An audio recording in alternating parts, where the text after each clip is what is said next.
Hello, welcome to Northeast PSC. Today we will be discussing about Global Methane Pledge. What is Global Methane Pledge? Why is it important to contain methane production, methane emissions? Why India has opposed to the idea of Global Methane Pledge?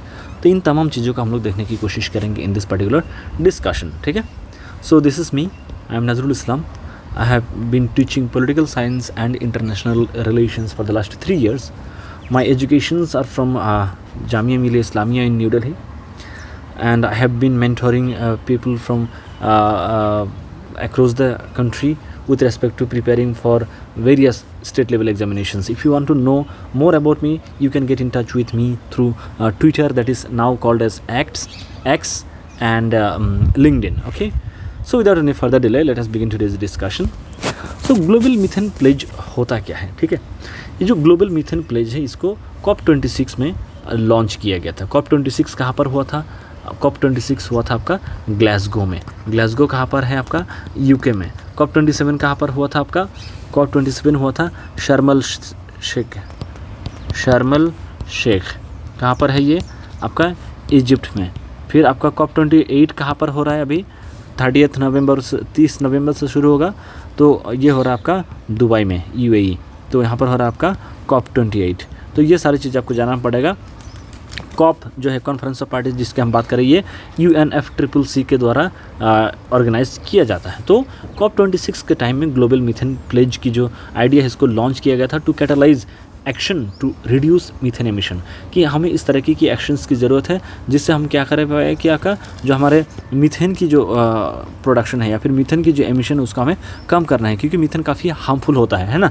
तो ये इस idea को वहाँ पर प्रोपाउंड किया गया था. It was launched at the UN climate change conference of the parties in November 2021 in Glasgow, Scotland. उसके अलावा हम लोग क्या देखते हैं, इसको किसने, कौन सा कंट्री है जिसने इस आइडिया को इनिशिएट किया है? It was led by the United States of America and the European Union. और इन्होंने बोला कि the pledge now has 111 country participants who together are responsible for 45% of global human caused methane emissions. तो methane जो होता है आपका naturally emit भी होता है और एंथ्रोपोजेनिक रूप से भी होता है. तो ये जो हम लोग मीथेन प्रोडक्शन की बात करते हैं इसको हमें रोकना है. तो ये जितने भी सारे कंट्रीज सामने आया है, ये लगभग 45% जो आपका मीथेन प्रोडक्शन है उसमें जो एमिशन है उसमें ये लोग रिस्पॉन्सिबल है. ठीक है, तो ये सारी चीज़ें हम लोग देखते हैं कि नेचुरल और एंथ्रोपोलॉजिक दोनों मामले से होता है, लेकिन जो एंथ्रोपोजेनिक जो होता है उसको हमें कम करना है. तो जो भी कंट्री इस ग्लोबल मीथेन प्लेज जो आपका GMP में जो भी पार्टिसिपेट करते हैं वो उनका क्या रहता है? प्लेज होता है, उनका एक प्रोमिस होता है कि countries commit to work together in order to collectively reduce methane emissions by at least 31% below 2020 levels by 2030. मतलब 2030 आते हमें इतना कम करना है कि 2020 में जितना हमारा मीथेन प्रोडक्शन था, मीथेन एमिशन था, उससे लगभग 30% और कम emission ho by the time we reach 2030. So this is a promise, this is a pledge that each and every country takes when they become the part of global methane pledge. Okay, इनका M क्या है? It aims to catalyze global action and strengthen support for existing international methane emission reduction initiatives to advance technical and policy work. तो अभी आपका जितने भी आपका international level पे जितने भी आपका प्लेजेस है, प्रोमिजेस हैं in order to contain the emission of methane, तो उसको हमें रोकने के लिए कोशिश करना है कि उन तमाम प्लेज में हम लोग क्या करें, सक्रिय रूप से हेल्प करें और टेक्निकल एंड पॉलिसी वर्क इस तरह से उठाएं ताकि जो हमारे पार्टिसिपेंट कंट्रीज वो हम लोग एक दूसरे को मदद कर पाए और जो मीथेन की जो आपका बढ़ती जो एमिशन है उसको हम लोग कम कर पाए. ठीक है, जो इसकी बात करें 149 कंट्रीज़ है. India is not a member of this pledge. तो इंडिया जो है अभी जो GMP है इसका पार्ट नहीं है. तो इंडिया का कुछ क्या था, आपका ऑब्जेक्शन था. तो the pledge is non binding and individual countries are not assigned to targets. तो जो ग्लोबल मीथेन प्लेज है ये नॉन बाइंडिंग है. तो अगर कोई कंट्री नहीं फॉलो कर रहा है, अगर कोई कंट्री इसको पूरी तरह से आपका इम्प्लीमेंट नहीं कर रहा, तो उसमें कोई मतलब वो नहीं है, फाइन वगैरह नहीं लगेगा, क्योंकि इट इज़ नॉन बाइंडिंग. ठीक है, तो US और यूरोपियन यूनियन है जो है ये सारे अपने GMP मेंबर्स जो हैं उनको बोला है कि टू डेवलप और update a national methane reduction action plan by COP27। तो ये COP26 में जब लॉन्च किया गया था, बोला कि COP27 आते आते आप ऐसा करें कि आप अपने जो मीथेन एमिशन है उसको रोकने के लिए आप क्या कर रहे हैं, उसके लिए एक पोर्टल टाइप मेंटेन करें, जहाँ से आप क्या अपडेट कर मतलब कितना एक्शंस ले रहे हैं, उस एक्शन का क्या नतीजा हो रहा है, उन तमाम चीज़ों का आप क्या कर पाए, अपडेट कर पाए, ठीक है। But the pledge does not specify additional actions और steps they are expected to take. तो ये ग्लोबल मीथेन प्लेज की जो बात है, ये नहीं बताते हैं कि इनिशियली मतलब और हमें क्या करना चाहिए in order to contain the production of methane. Methane की जो आपका एमिशन है उसको रोकने के लिए और कुछ अलग से इनिशिएटिव या फिर इनोवेटिव टेक्निक्स अपनाना पड़ेगा का, इसको लेकर कोई बात नहीं करता है। अगर हम लोग 2023 की बात करें, the climate and clean air coalition CCAC provide secretariat services to the global methane pledge. तो ग्लोबल मीथेन प्लेज के लिए एक सेक्रेटेरिएट की ज़रूरत होता है। वो सेक्रेटेरिएट कौन प्रोवाइड करता है, ये वो इम्पॉर्टेंट फैक्टर है, climate and clean air coalition, ठीक है। आई होप यहाँ तक आपको समझ में आया होगा। और ये जो GMP के जो आपका कॉन्सेप्ट है ग्लोबल मीथेन प्लेज, इसको कौन कौन सपोर्ट करता है, United Nation Environment Programme, CCAC, GMI global methane initiative. उसके बाद क्या कौन होता है, AIMC agriculture innovation mission for climate. तो ये तमाम एंटिटी जो हैं, ये तमाम जो आपका ऑर्गेनाइजेशंस है, ये क्या करता है, आपका ग्लोबल मीथेन प्लेज को सपोर्ट करते हैं। जो भी पार्टिसिपेंट्स होते हैं, participants joining the pledge agree to take voluntary actions to contribute to a collective effort to reduce global methane emissions. तो जो भी पार्टिसिपेंट्स इसमें शामिल होते हैं, उनका क्या प्रोमिस रहता है कि 2030 आता है, हमें 2020 में जितना हम लोग का एमिशन था उससे 30% और घटाना है। तो उस लेवल का होना चाहिए हमारी जो मीथेन एमिशन है by the time we reach the year 2030, ठीक है। और अगर ऐसा कर पाए तो हम लोग क्या देखते हैं, 2050 आते आते क्या होगा, अराउंड 0.2 डिग्री सेल्सियस जो आपका टेम्परेचर है दुनिया भर में, वो कम हो जाएगा, ठीक है। वो 0.2 डिग्री सेल्सियस की जो आपका वार्मिंग है उसको हम लोग एलिमिनेट कर पाएंगे, अगर ये प्रोमिस हम लोग फुलफिल कर पाए तो। पार्टिसिपेंट्स जो भी कंट्रीज मेंबर बनते हैं, उनका और भी एक कमिटमेंट होता है कि commit to moving towards using the highest tier IPCC good practice inventory methodologies, as well as working to continuously improve the accuracy, transparency, consistency, comparability and completeness of national greenhouse gas inventory reporting under the UNFCCC and Paris Agreement। तो बोलते हैं कि जो आपका IPCC है, ठीक है, inter governmental जो आपका वो है पैनल फॉर क्लाइमेट चेंज की जब हम बात करते हैं, IPCC की जब बात करते हैं, उसके द्वारा जितने भी सारे अच्छी चीज़ों के हम लोग इनिशिएटिव्स हैं, उन तमाम इनिशिएटिव्स को हम लोग इनकॉर्पोरेट करेंगे, ठीक है। तो इसकी यहाँ पर बात किया जाता है। इंडियन गवर्नमेंट का कुछ इनिशिएटिव है जो ऑलरेडी मीथेन को मतलब कंटेन करने की कोशिश करते हैं, उसकी प्रोडक्शन को रोकने की कोशिश करते हैं। बट जो मीथेन प्लेज है, यहाँ पर इंडियन गवर्नमेंट की कुछ बोलते हैं कि हम लोग ऑलरेडी बहुत कुछ कर रहे हैं, बट ये जो आप जो हमारे ऊपर जो एक बर्डन डाल रहे हैं, इसमें हमारे आपत्ति है। और वो आपत्ति क्या क्या है, methane emissions are survival emissions in India. India के लिए बहुत ज़रूरी है already.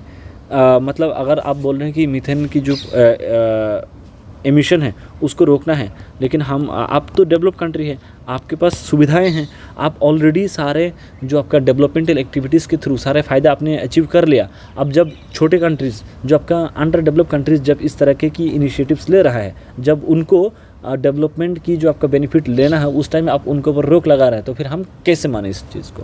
So fundamentally methane emissions are survival emissions and not luxury emissions as in the case of the West. तो वेस्टर्न कंट्रीज़ में एमिशन को रोकने की पूरी कोशिश करना चाहिए, क्योंकि उन लोगों का अब हो चुका है, they have reached the pinnacle of development. लेकिन अगर हमारे बात करें, हमें तो ज़रूरत है भाई, हम जितने भी सारे अंडर डेवलप्ड कंट्रीज़ हैं, छोटे छोटे कंट्रीज़ हैं, हमें डेवलपमेंटल एक्टिविटीज़ और करते रहना पड़ेगा, ताकि हम क्या कर पाए, we are able to realise the development that the country like us और the people of our country needs, ठीक है। तो ये इसके लिए हमें ज़रूरत है। और आप क्या कर रहे हैं, आप बोल रहे हैं कि जो है हम एमिशन की जो मात्रा है उसको कम कर दे, दिस इज़ नॉट पॉसिबल। फिर क्या होता है एक आपका enteric fermentation, methane from the intestine of animals the two predominant sources of methane emissions in India. तो दो तरह से आपका मीथेन एमिशन बहुत बड़े मात्रा में इंडिया में कंट्रीब्यूट होता है। एक तो हो गया कि आपका एनिमल की इंटेस्टाइन से आता है, दूसरा होता है आपका पेडी कल्टिवेशन से, ठीक है। तो these emissions result from agricultural activities of small marginal and medium farmers across India. अगर ये जो फार्मर्स हैं इनकी एक्टिविटीज़ की वजह से हमें क्या देखने के लिए मिलता है, आपका मीथेन एमिशन देखने के लिए मिलता है। तो आप अगर हमारे ऊपर रोक लगा देंगे, what option do we have, हम लोग क्या करेंगे। इतने बड़े मात्रा में लोग हमारे यहाँ पर एग्रीकल्चर से जुड़ा हुआ है, तो उनको अगर आपको अपलिफ्ट करवाना है, उनकी आप रोजी रोटी छीन के आप उनका अल्टरनेटिव क्या देंगे। हमारे पास उतना रिसोर्सेज तो है नहीं। So it is it is important for country like India to continue emitting the amount of methane they are doing, because ये हमारे लिए सर्वाइवल है, ठीक है। हम लोग शौक से नहीं कर रहे हैं जैसे वेस्टर्न कंट्रीज कर रहे हैं, ठीक है। In addition to impacting farmers income, ये क्या करेगा, फार्मर की इनकम तो रोकेगा ही रोकेगा। This can impact agricultural production, इससे क्या होगा, एग्रीकल्चर की प्रोडक्शन भी घट जाएगी। जैसे पेडी हमारे यहाँ पर सबसे प्रीडोमिनेंट क्रॉप में से है, पूरे ऑल ओवर इंडिया में लगभग पेडी हर जगह पेडी खाया जाता है कम बेशी। तो ऐसे हमें क्या चाहिए कि आपकी जो मीथेन प्लेज है, ग्लोबल मीथेन प्लेज, अगर हम इसका पार्ट बन जाते हैं तो हमारे ऊपर बहुत ज़्यादा बर्डन हो जाएगा। India is one of the largest producers and exporters of rice, तो हमारा जो इकोनॉमिक कैपेबिलिटी है उसको भी आप काम कर देंगे। In contrast agriculture in developed countries is dominated by industrial agriculture, तो आप वहाँ पर इंडस्ट्रियल एग्रीकल्चर अपनाए हैं। कहाँ पर, यूएस या फिर वेस्टर्न यूरोपियन कंट्रीज़ की अगर हम बात करें तो आप उस पर फोकस करें, how to reduce your methane emission. लेकिन हमारे पास क्या है, और कोई दूसरा ऑप्शन भी नहीं है। Therefore this pledge also has the potential to affect India's trade and economic prospect। अगर इंडिया इसका पार्ट बन जाता है तो हमारी जो इकोनॉमिक एस्पेक्ट है, हमारी जो आपका ट्रेड है, वो पूरी तरह से ख़राब हो जाएगा, ठीक है। फिर agriculture not included in India's emission intensity target. So government ने क्या बोला है कि government has pointed out that agriculture was not included in the emission intensity target as per India's प्री-2020 वॉलंटरी कमिटमेंट्स। तो हम लोग क्या देखते हैं, एग्रीकल्चर को हम लोग प्रायोरिटी में नहीं रखें कि एग्रीकल्चरल सेक्टर से हमें एमिशन को कम करना है, because we know this is our need. हमें एग्रीकल्चर के क्षेत्र से जितनी बड़ी तादाद में लोग जो इन्वॉल्व है उसको हम वहाँ से नहीं निकल सकते हैं। तो ये बहुत प्रॉब्लमेटिक हो जाएगा अगर हम लोग GMP का पार्ट बनते हैं। उसका हम लोग क्या देखते हैं, shifting of carbon dioxide reduction burden to methane reduction.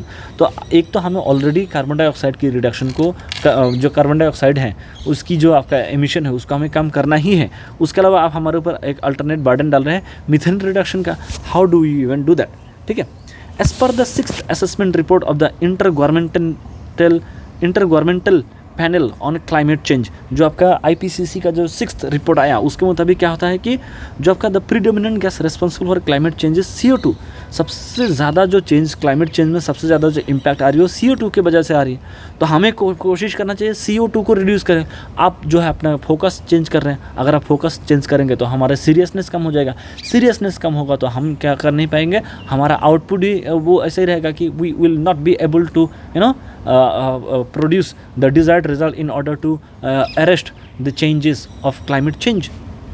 This pledge shifts the CO2 reduction burden to the methane reduction, which has a lifetime of just 12 years. Methane का जो लाइफ टाइम है वो 12 years तक वो air में रहता है, लेकिन carbon dioxide remains there for very very long time.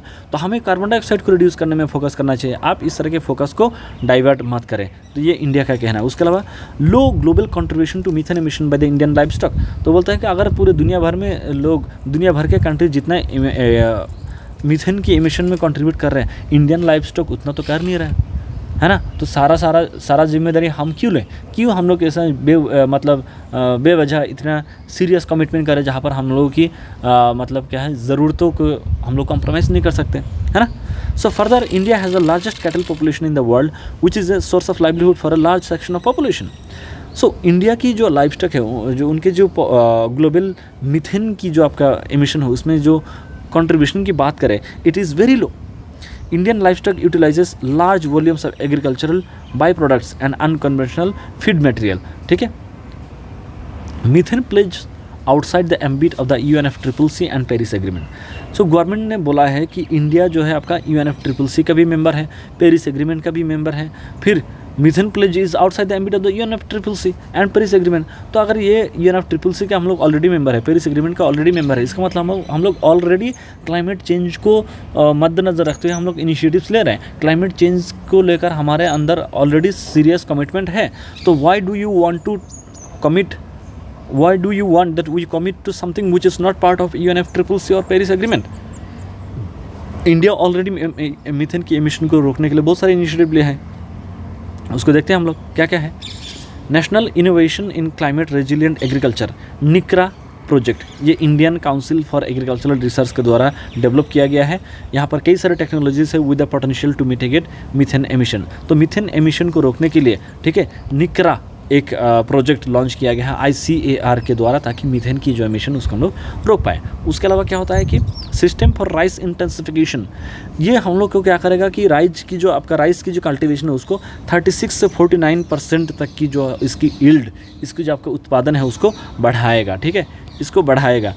और एट द सेम टाइम ये क्या करेगा, about 22 to 35% less water than conventional transplanted rice. तो यहाँ पर कम पानी की ज़रूरत होगी। तो हम लोग ऑलरेडी क्लाइमेट को मद्देनजर रखते हुए हम लोग कई सारे इनिशिएटिव लिए हैं, ठीक है। हम लोग यील्ड भी बढ़ा रहे हैं और पानी की जो मात्रा है, जो जितना ज़रूरत है उसको भी हम लोग कम कर रहे हैं। उसके अलावा हम लोग क्या देखते हैं, डायरेक्ट सीडेड राइस। ये क्या होता है कि डायरेक्ट सीडेड, आप सीड लेते हैं, खेत को एकदम मतलब रेडी करते हैं और वहाँ पर सिर्फ सीड को उगाते हैं, मतलब उसको फिर उठा के फिर दूसरे ज़मीन पे नहीं लगाना होता है, मतलब डायरेक्ट कल्टीवेशन हो रहा है। तो उसमें पानी भी कम लग रहा है और उसमें मीथेन का प्रोडक्शन भी कम हो रहा है। So it reduces methane emission as it does not involve raising nurseries, puddling and transplanting, ठीक है।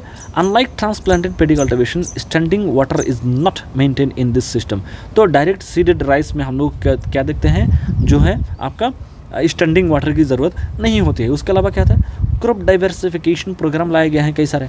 Methane emissions are avoided due to the diversification of paddy to alternate crops like pulses, oil seeds, maize, cotton, agroforestry. तो ये तमाम जो चीज़ें हैं आपका pulse, oil seeds, maize, cotton, agroforestry, ये सब हम लोग क्या करते हैं, डाइवर्स कल्टीवेशन कर रहे हैं, ताकि हम लोग जो है पेडी से जितने भी सारा हमारा एक नेगेटिव जो कंट्रीब्यूशन जितनी भी मात्रा में हो रहा है in with respect to the emission of methane, उसको हम लोग क्या कर पाए, अवॉइड कर पाए। उसको हम लोग क्या कर पाए, हम लोग एक अल्टरनेटिव सोल्यूशन ढूंढ पाए, उस पर भी हम लोग काम कर रहे हैं, ठीक है। उसके अलावा हम लोग क्या देखते हैं कि dealing with methane important for climate change. जो आपका मीथेन है उसको डील करना, उसके साथ डील करना बेहद ज़रूरी है। अगर IEA की बात करें, इंटरनेशनल एनर्जी एजेंसी की बात करें, ये बताते हैं कि well methane has a much shorter atmospheric life that is 12 years compare to centuries for carbon dioxide. 100 सालों तक रहता है कार्बन डाइऑक्साइड एटमॉस्फेयर में।